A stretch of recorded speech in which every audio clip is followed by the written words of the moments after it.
Oh, hi. I was just jailbreaking my Samsung Galaxy.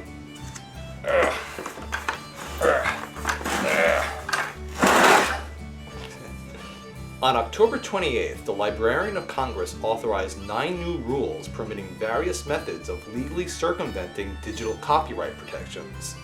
These circumventions are known as exemptions to the DMCA, or Digital Millennium Copyright Act, which generally prohibits people from defeating digital copy protections. Hey Slick, who are you to talk about the law? Well, I'm an attorney. See? Attorney at law. It says right there. The Library of Congress is authorized by Congress to create rules every 3 years to accommodate for the shifting technological landscape and either renew, expand, or eliminate these exemptions. This year, all previous exemptions were either renewed or expanded, and there's some new exemptions as well. Let's take a look. The first category is movies. The screen capture exemption was renewed for kindergarten through 12th grade, college, and university students and faculty.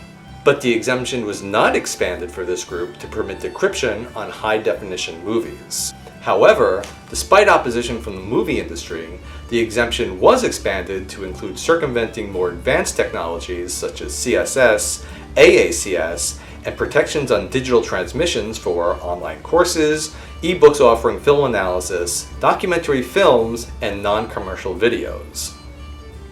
The second category is decrypting protections on literary works distributed electronically to assist those who are blind, visually impaired, or have a print disability. Notably, there was no opposition to this exemption. The third category is unlocking mobile technology. This exemption, which allows a consumer to connect to the network carrier of their choice, was renewed for cell phones or smartphone users. The exemption was expanded to include tablets, mobile hotspot devices, and wearable devices such as a smartwatch. The catch is that the device must be used or connected to the subsidized carrier first, and this exemption does not apply to devices installed in automobiles. The fourth category is jailbreaking. This exemption was renewed for smartphones and cell phones, and was expanded to cover smart TVs, tablets, mobile devices such as wearable technologies, but not devices in automobiles.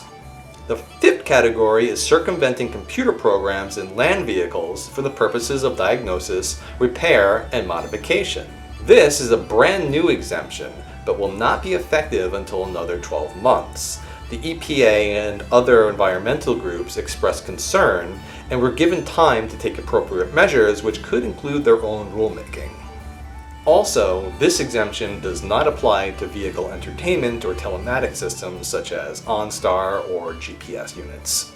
The sixth category deals with testing the vulnerabilities and security programs in consumer devices, including voting machines, motorized land vehicles, and implanted medical devices and corresponding personal monitoring devices.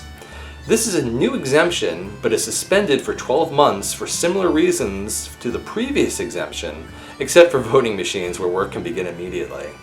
The seventh category is for video games. This too is a new exemption, where encryption can be circumvented for local use when outside server support has been discontinued, or for preservationist reasons by libraries, archives, and museums. Again, this all has to be local play. For Category 8, circumvention is also permitted for 3D printers to allow the use of alternative feedstock. So now you can use whatever feedstock you like. Because the Copyright Office said we're not in quality control, we're in copyright control. And finally, the ninth category. Access is permitted to extract data generated by implanted medical devices and corresponding personal monitoring systems by the patient. This is a new exemption granted, despite opposition, because it is information the patient is entitled to anyway. And there were some exemptions that didn't make the cut. There's no space shifting or format shifting. In other words, no DVDs on Linux and no protected ebooks on other devices. There's no jailbreaking of ebook readers, and there's no jailbreaking of video game consoles. There you have it, folks. Until next time, Slick Tom out. Now, back to work on jailbreaking my galaxy.